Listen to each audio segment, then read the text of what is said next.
Is it on Recorded. REC? Yes. Danielle, we finally figured out how to work the camera, we hope. We're Tim and Susie Perry, and we both represent Sumner County Emergency Management as well as Sumner County Sheriff's Department. We'll attempt to answer these questions that you sent in your last email. First one's for Susie. What does a dog look like when it is when it is searching? The dog's looking for scent. The scent belongs to the victim, but basically it is looking for the scent of the trail that the person has left behind that matches the scent article that was used to start the dog. Okay, second question. How much area and how fast can a dog track in any given time? That varies according to the search. We've been on searches that last 5-10 minutes that include maybe 2 or 3 houses within a neighborhood. We've been on searches that have gone on for 3 days where a perpetrator was hiding in the woods, and we continually tracked the individual nonstop, handing off each dog team to one another, and finally the perp came out and surrendered. So these searches can last, like I said, just for a few minutes or for several days. And the area, we've run trails as long as 20 miles, so it varies quite a bit. Next question. Have you ever had to find someone that didn't want to be found? Yes. A year or so ago, got a call from the Sheriff's Office in Emergency Management that a gentleman had been shot. They were looking for the shooter.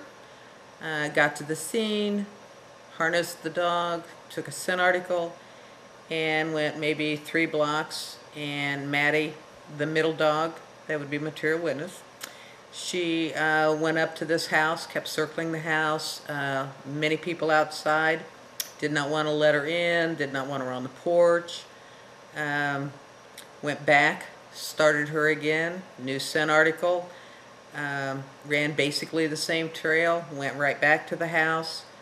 A couple days later, it was confirmed that the shooter, the gentleman that I was after, was in the house at the time. Okay, next question. Could your dog track someone that was trying to elude them or on the move or hiding? And the answer is yes. The illusion factor, or getting away or escaping a dog team, is generally accomplished, if you will, by creating as much distance as possible between the dog and handler and the perpetrator or the person trying to elude the dog team. That happens more frequently than not today with the popularity and the number of people carrying cell phones. A lot of times they'll call their friends or family members to come pick them up at a certain location.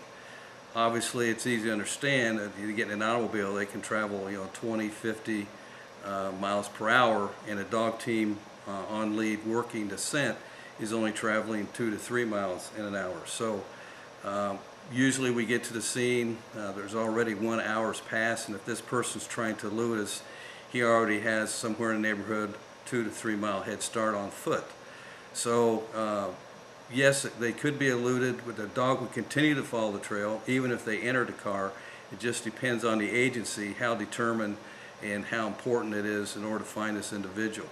Typically, we'll go out, and if the perpetrator has gotten into a vehicle, we'll inform the agency that our dog is now trailing the victim in a car, and they'll typically call a search, but at least we provided information for the investigation and gave them the direction of travel. How would you try to elude a dog, canine, if you had to? Basically, Tim just answered that question. Using a cell phone, calling somebody to come pick you up, just the distance in miles between you as a canine team working your dog and the perpetrator or the missing person or whoever it is that you're after. Being in a vehicle, the distance, you're never going to catch them in a car unless they pull over and stop. Okay, I think the second question is kind of related to that. The next one is mine. Are there any myths to eluding a canine? Are any of them true? If they are not true, why not? First one, I would say the myth is that if you get in water, the dog's not going to be able to trail in water. Oh, please, get in the water. By all means, get in the water. The water acts like glue, and the scent is going to be held to the water. It's going to move with the current, it's going to move with the wind conditions and environment, but it is going to stick to that water, and the dog still will be able to trail through the water. The other example is a number of years ago, we took a dare. A gentleman called and said that he was sure that he could lay a trail that the dogs would never be able to follow.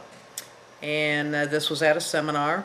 He put on a hazmat outfit, uniform, and as he was stepping into it, I brought up that his scent, as he was pulling up the hazmat suit, his scent was falling all over the outside of it. And he didn't believe me. Put on the hood, wasn't even self-contained, and I kept saying as he was breathing, his scent was going to be coming out just of the material itself, and gave him 15-20 minutes when he laid the trail, started the dog. That was Lieutenant Jurisprudence, by the way, and she had him in 3 to 4 minutes. It was unbelievable. No hesitation. It was like he just had on normal clothes. All right, the next question I'll answer is, what qualities do dogs need to have to make them good at tracking and trailing, man trailing specifically? So we're talking about the qualities of the dogs.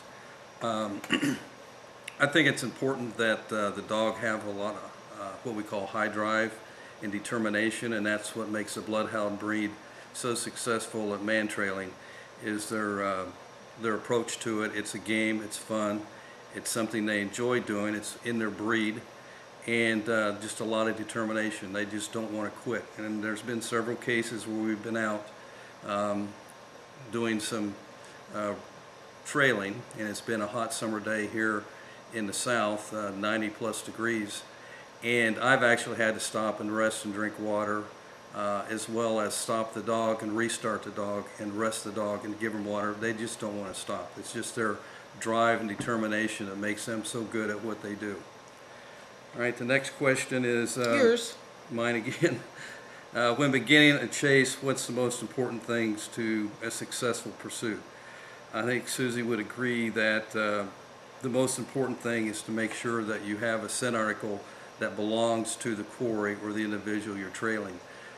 Too many times we've been provided a drop scent, which means an eyewitness said the person was standing here or leaning against a building, and you do the drop scent, the dog picks up the scent at that position or location, and then trails after the perpetrator. But eyewitnesses, from our experiences, are 50-50 in terms of their accuracy. The dog may go in a totally different direction than what the eyewitness says, because typically the eyewitness is not that accurate. Okay. And let's see. Next question is, how long can a typical search run? I think I might have answered that earlier. It depends on the type of search and the individual that you're looking for. Obviously, when we get involved in a criminal case, they usually take more time because this individual is trying to elude. He is getting in a vehicle. He is trying to get away as fast as possible. If it's a lost child, and depending upon the age and the location, a neighborhood versus a state park versus wilderness versus an urban setting, it all varies depending upon the location and the age of the individual. But the biggest delineation is between a lost and missing person who wants to be found versus a criminal case where they don't want to be found. And that's where they try to create the greatest amount of distance between you and the dog team. I'll do the next one. Okay. What are some of the ways you reward a dog after a successful pursuit? We're firm believers that whatever food reward, our dogs are definitely food hounds. Motivation. Very much motivated, and we give them liver treats that we make. and it's the only time they get them is on a trail. They aren't rewarded it just to, for whatever reason. So the liver treat and lots of love. They just want to play on the ground, play, praise. Lots of love. All right, the last question I see here is what types of qualities do good dog trainers possess? Well, there's a lot of qualities, but I think my wife and I would agree that it has to be patience. There's the other qualities would include, you have to be physically fit. You have to have some knowledge of the area. You have to have good backup and support. But I think the fact that you have to have patience, because things don't go as quickly as you desire them to go. And in the beginning, when you first get your puppy and you're in the training phases, there's a lot of trial and error, there's a lot of mistakes, and the patience comes in running trail after trail after trail and learning how to read the dog. And by that we mean watching its behavior, the way it throws its head, the way the pace that it's working, the tension on the lead, and those are the clues that you have to cue in on when you're training your dog and be aware of when you're on an actual search. So it takes just a lot of patience. I'd like to add to that only because the term that you've used is a good dog trainer. I think Tim answered more what a good dog handler would be. For a trainer, I agree with everything Tim's saying, but I would like to add that a good dog trainer cannot think that his way is the only way. They have to be very open to how all dogs, even within a specific breed, whether it's just bloodhounds or just German shepherds or just Malinois, they all have their own idiosyncrasies within the breed. We have 3 dogs, they all trail different. And a good trainer is not going to expect every dog to run that trail the same way. You want the same outcome, you want to make the find at the end, hopefully. But they have to be open that all dogs do not run trails the same, and be able to say that is okay, and not try to Force it. yeah, I was going to say force, but that's too strong a word. To force every dog to work the same way. Yeah, I think the handler, the basics of trailing are pretty much the same, but every dog's, excuse me, a little bit different. And I think the handler or trainer has to be adaptable and understand the dog's behavior and work with that dog and go with the natural instincts of that dog. Okay? Here you go. All right, that should be it. And hopefully I'll get this off to you tomorrow and put it on YouTube and post it, and then I'll give you that YouTube address. Thanks very much, Hey, thanks, Danielle. All right. Looking forward to meeting you sometime soon.